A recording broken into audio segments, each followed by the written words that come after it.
right, I think we got some homework that will be coming due here, so let's have a look at that.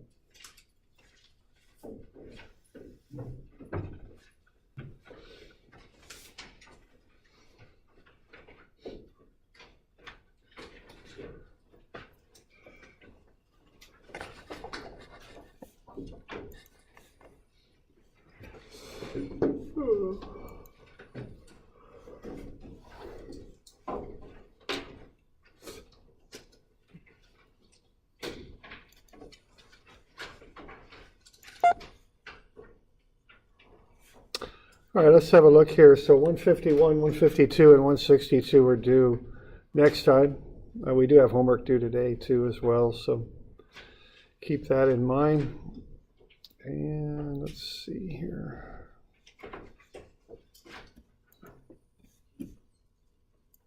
So the first two are spiral type problems, and then the one after that's a pulley problem, I think.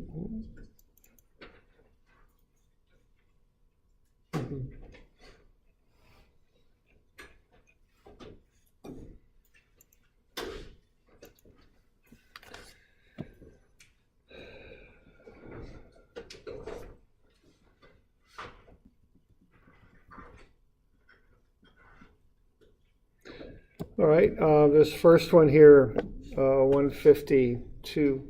What's going on there is you have a rotating plate and then an ant walking out from the center on it.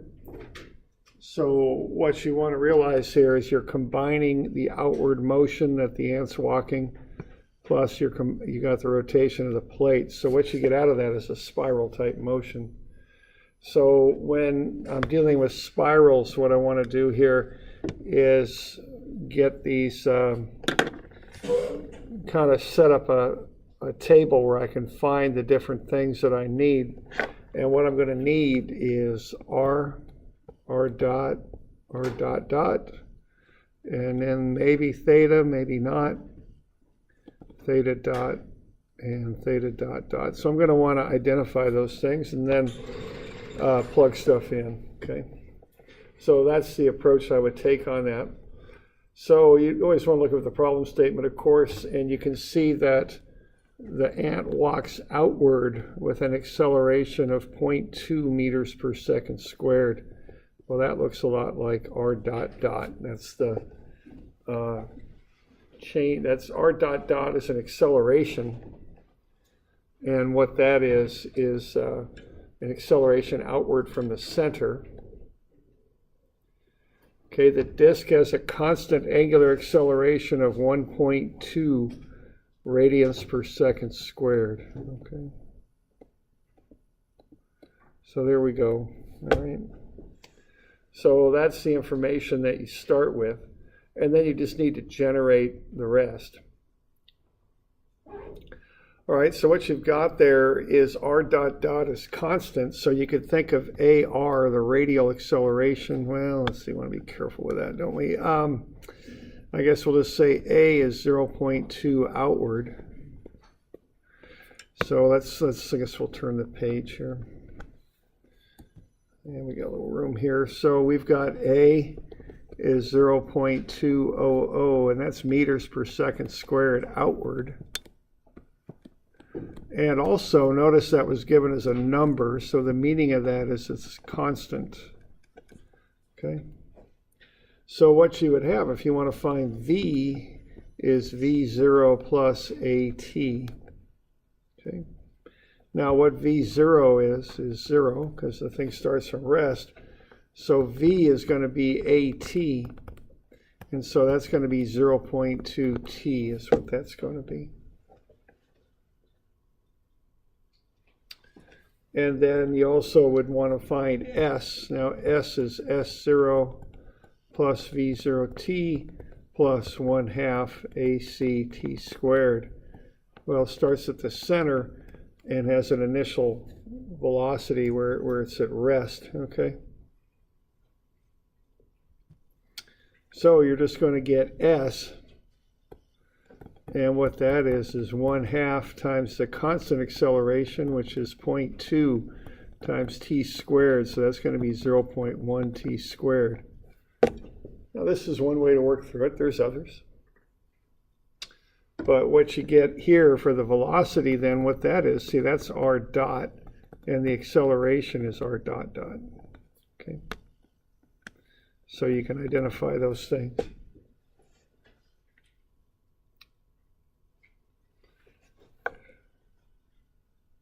No, the displacement, I'm sorry, displacement is r. Got that mixed up. There we go.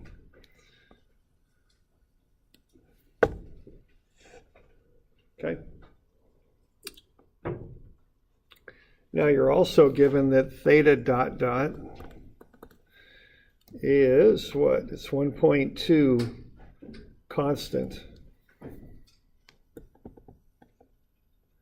So what that is d theta dot dt. So that's going to be 1.2, so that means d theta dot is 1.2 dt, and then you can integrate those. Okay, so you can approach these differently just depending on, you know, what information you're given and how you have to work with them. The one on the left I just did algebraically because it was a constant acceleration. You know, identified that as a out away from the center.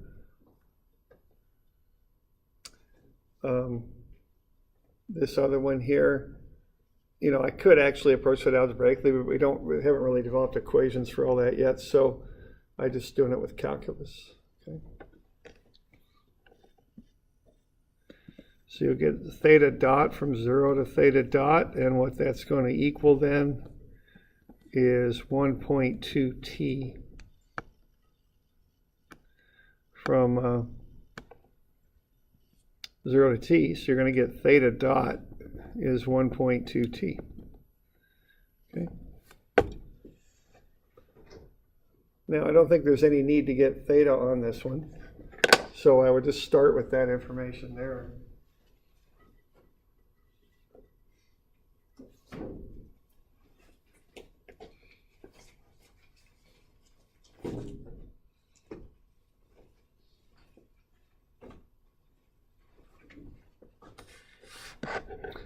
All right, so we've got all that stuff. Now you can plug it in now, okay?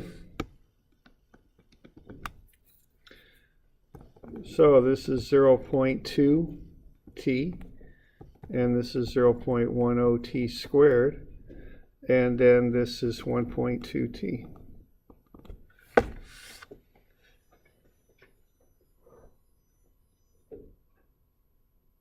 So you get all those values. Now the next thing we want to know what's the acceleration and velocity of the ant when t equals 3. So what you're going to do with this is you're going to plug in t equals 3, and you'll get those different values. Okay. And then once you've got those different values, you just run them through the formulas, and there's 2 of them. And you just plug them in. And remember, those formulas are vector type formulas. Okay. So we got any questions on this so far? What we're up to? It starts with recognizing that it's a polar problem.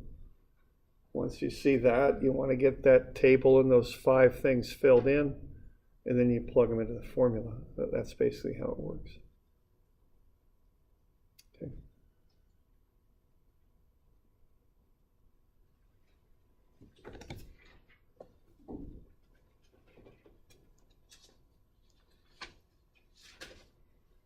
Okay.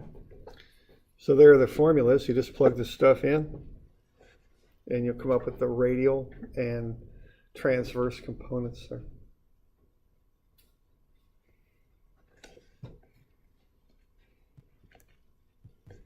Okay, so we're good with that? We got any questions?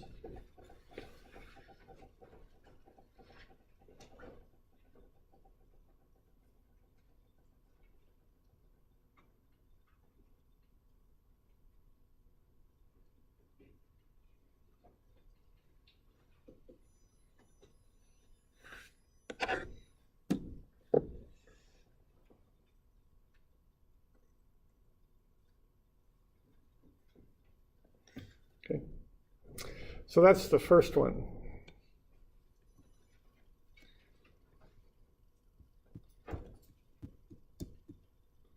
Now the second one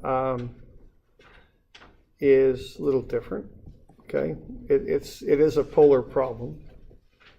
So you got a car in a spiral,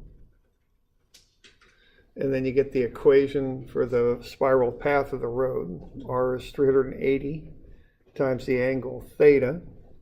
Theta is in radians.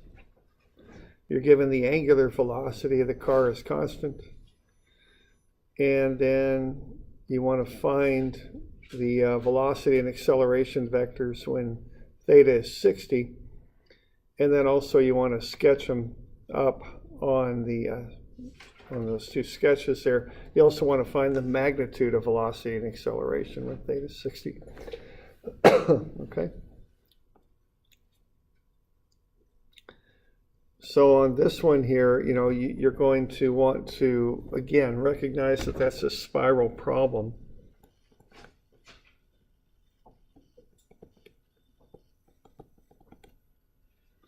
So you're going to want to get this thing set up so you can find these things. All right. And just start with what you know. So we know that R is 380 times theta. That's what you know. You also know what theta is going to be when you want to start analyzing this, and that's 60 degrees. Now, be careful on this one and a lot of things that we run into in dynamics, because angles, we generally don't put them into equations when they're degrees, so we'd want to take 60 and get that into radians. And that's 1.05 radians.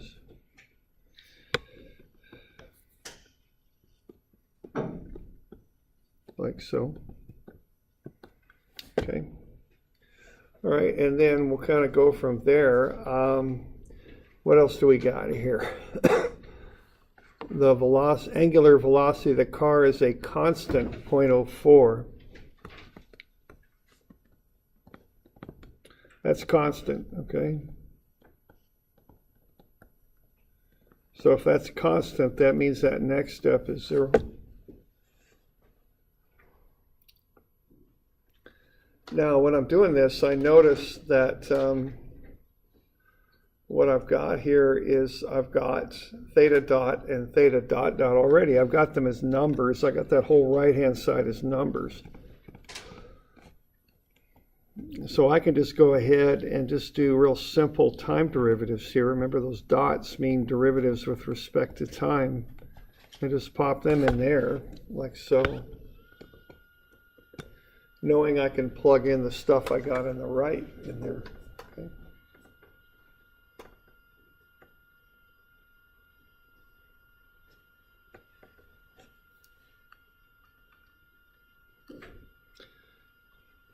So there's different ways to fill in these tables. It just depends kind of on the situation you've got.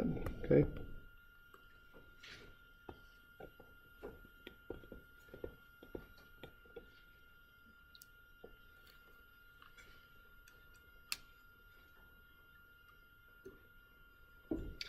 All right, so you just plug everything in.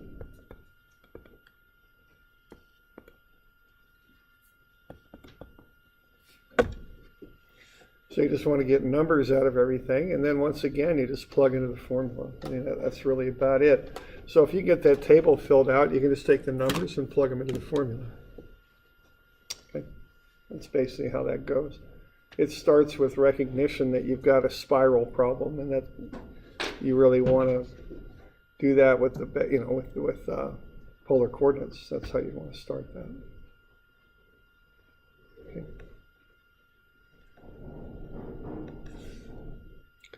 Questions on that? Okay. Now remember to do the sketches there. So put the velocity put its components on that sketch and the acceleration on the one to the right. So remember to do that. That's part of the problem. Okay.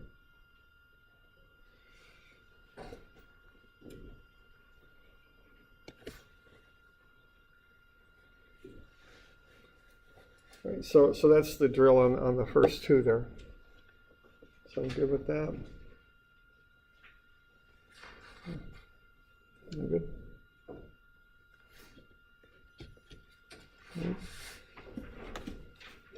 Now we started that pulley problem. Why don't we finish it up?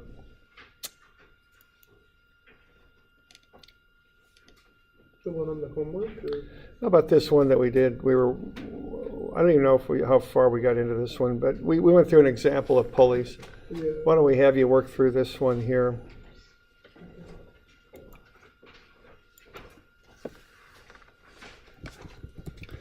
All right, so what we found here with pulleys is what you want to do is write up an expression for the length of the rope. In this case, we're able to identify that we've got one rope, that it does something like that.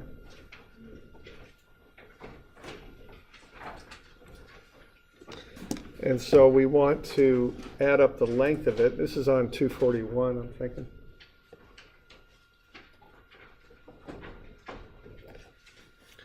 Now, to get the length of it, you want to measure from a datum that doesn't move, okay? So here's where I'd measure stuff from, right up there.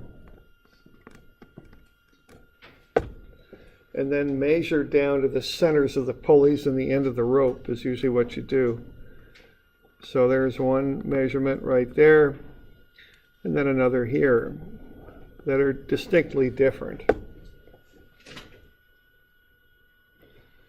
So when you add up the length of the rope, it's like what we did on the previous page, where you have this collection of distances measured from your datum plus some constants. Generally speaking, you just omit the constants. They're not significant because they cancel out anyway.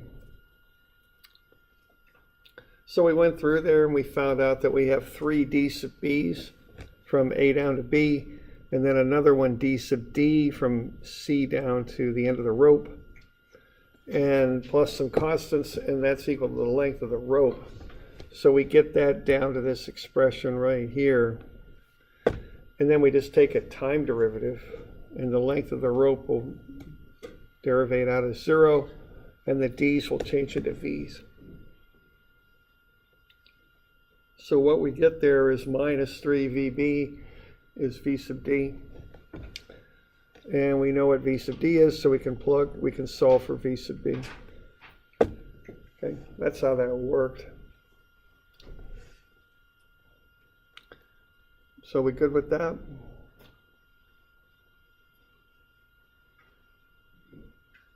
If we're going to work on this next one, yeah. Okay. All right. Why don't you do the one right below then, see what you can do with it. Now you can do dimensions horizontally or vertically, you know, it's up to you. It doesn't matter that much, you know. You could do whatever you need to. Remember to measure from points that are not moving to the points that are. So when you dimension these things, that's what you want to do. Start at points that are not moving and measure to points that are.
So have a look at that and think of what is not moving.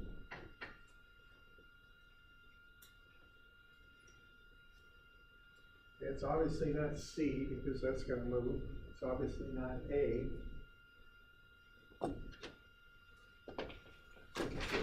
So one good way to look at this stuff is through process of elimination. It ain't C and it ain't A. So that's going to get you down to some things that maybe it has to be, all right? And see, A and C are the points you want to measure to because they're moving. You can't measure from a moving point. That really doesn't work very well.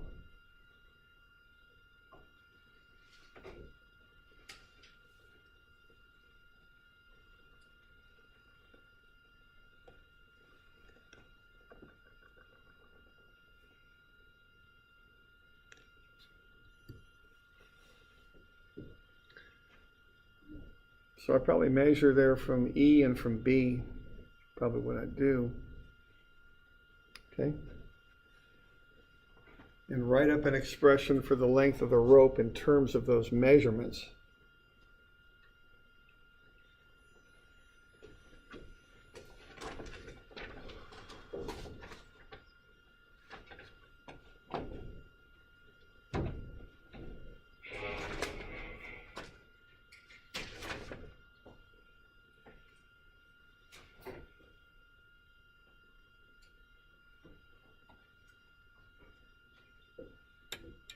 Let me know if you got questions.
And you'll get an expression for the length of the rope.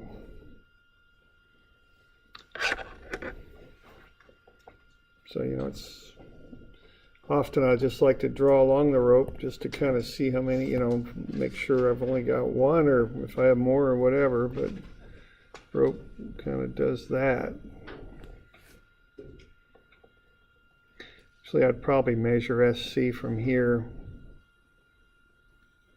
Just call what's above a constant. So what I've got for that length of the rope is I've got 2 times whatever SC is. And then plus SA. Now I've got some constants in there, but don't worry about them. I mean, I've got that extra little bit above B. I've got the wrap around the pulley at C. And then I've got the wrap around the pulley at B, but you can ignore those. They don't matter. So then you can just add them up and set that equal to L. Okay.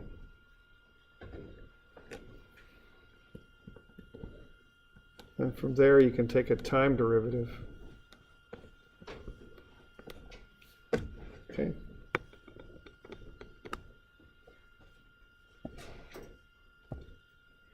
And when you do that, what's going to happen is all those S's, which are displacements, they're just going to change into V's, velocities. So 2VC plus VA is equal to 0.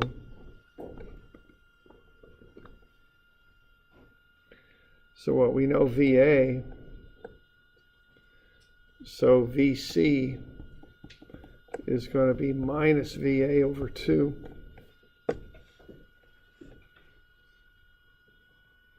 Okay.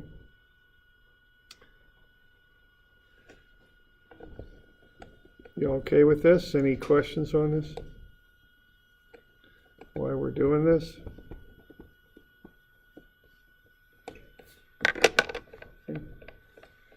Now, there's one way you could do this. I mean, you got 2 wraps on the pulley, two ropes coming off of it. So that's going to take the 2.4 and cut it by 1/2. That's what it's going to do. Okay. You could look at it that way too. Would that be a positive 2.4 or 1.2? Sorry. It's negative because my assumption is that it acts down. You can see that by that measurement SC. So that's positive. I'm getting a negative number for it, which actually means it moves up. All right. Okay. But if we defined it, yeah, but you start from datum to Yeah. the point. Okay. Okay. So there's a few ways to kind of work through that, but are we doing all right with that? We got any questions on it?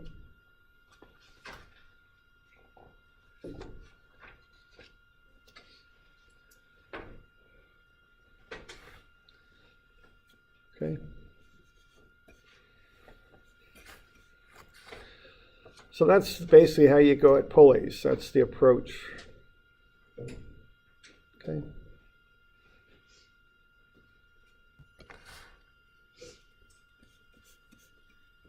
Okay. So, you got a bit of a pulley problem to do too for the homework.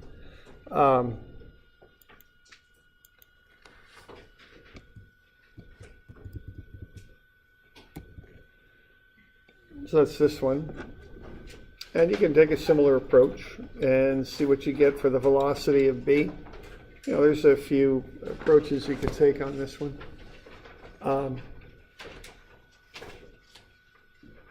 Okay. So we got any questions on 161? That's the, so maybe, let's see, it is 161, right? I think I wrote this down wrong, or at least I hope I did. I'll check on Moodle, but it should be that one, and I think that's still 161. I always change the numbers around and such, but I think we're pretty good with that. 161. Okay. Yeah. Okay. So we're good on that. We got any questions on that? Okay.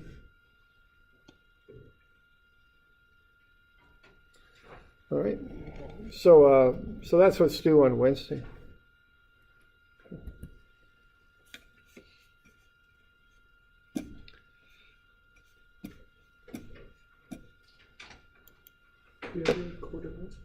What's that? I think so. Thanks. I'm pretty sure I got it back on.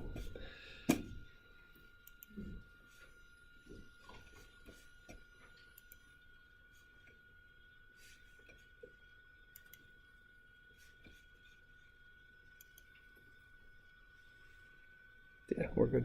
Thanks. I didn't see it down on your taskbar. Yeah, I know. Thanks. All right, now let's have a look. We'll start in on the next thing here that we'll be looking at.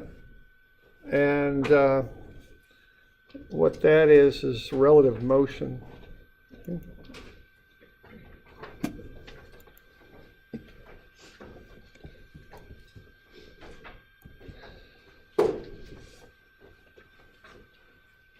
So this is on page 250, I think. So let's say we've got a reference point on the ground and we've got an airplane with a propeller on it.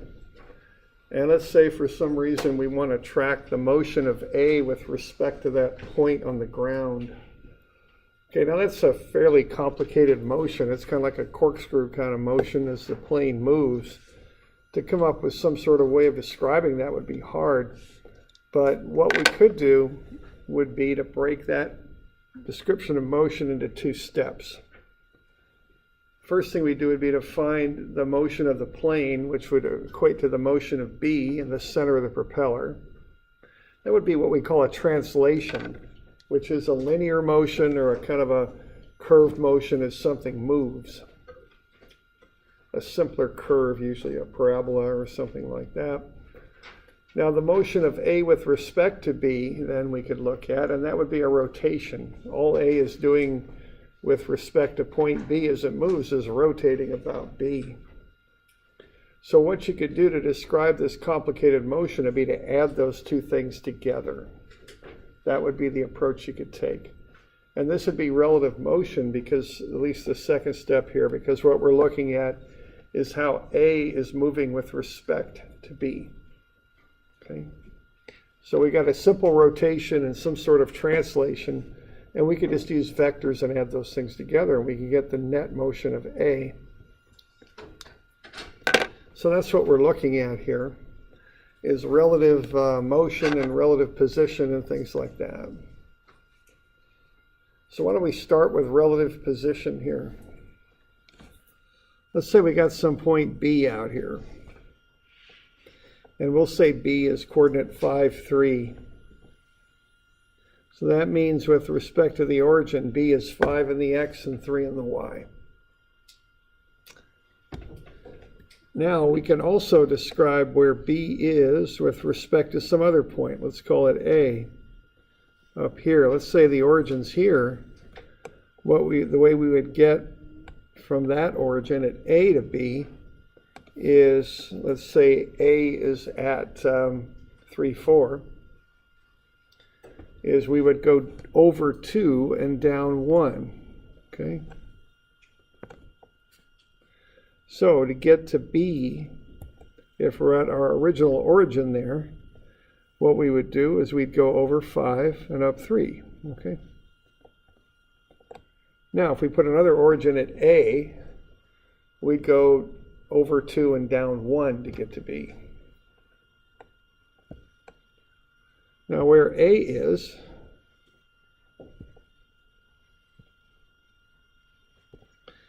at coordinate 3, 4, so that's 4 up, 3 over, okay? So there's two ways we can get to B. We can start at the origin and go right to B over 5 and up 3. Or we could, I guess, say take a detour through A. We could go over 3, up 4 to get to A, then over 2 and down 1 to get to B. Okay. So what we're doing for that second method is relative position. We're saying the position of B is equal to the position of A plus where B is situated with respect to A. So that's RB, R being a position vector, is RA plus RB with respect to A. Okay. That's basically what we're doing there.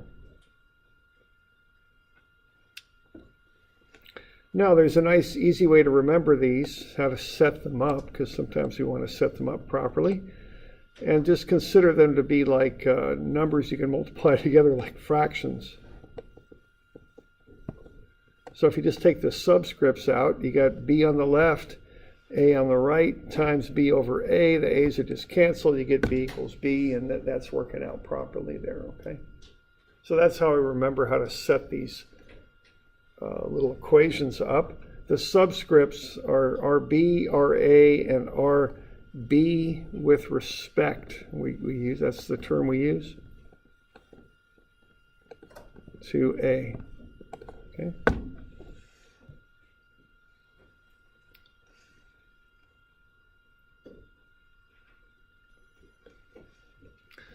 Now, as it turns out, we can just take time derivatives of these things like what we just did, and we can get similar equations for velocity and acceleration. We can get VB is VA plus VB with respect to A, and we can get AB is AA plus AB with respect to A. These are all vector equations.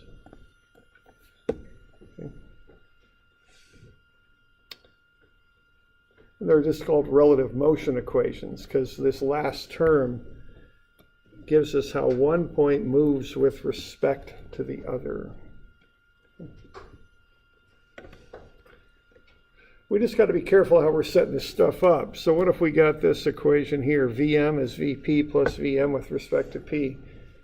Have a look at those two vector triangles below. Which one describes that equation? Which one matches the equation?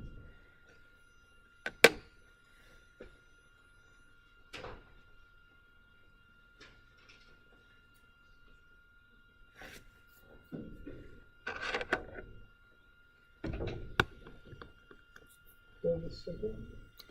Yeah, I think so. Let's have a look. Okay, on the left, we got VM. That's this one. So that's going horizontally across to the right. Now what we're saying with our vector equation is we can add the other two together. Vp plus Vm with respect to p. So there's Vp right there plus Vm with respect to p. See, those are added together. They're placed head to tail. Notice that these don't work because it's not Vp plus Vm with respect to p. They're not, the vectors aren't placed in the proper way to do that. So you just want to be sure that you can match an equation to the vector triangle. Okay? And that the vectors are oriented properly to allow you to do that.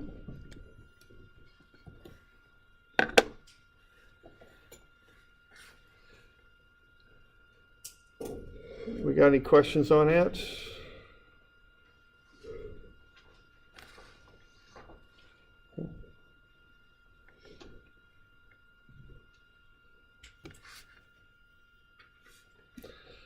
All right, why don't we just take a break here for 5 minutes or so, and then we'll start up again.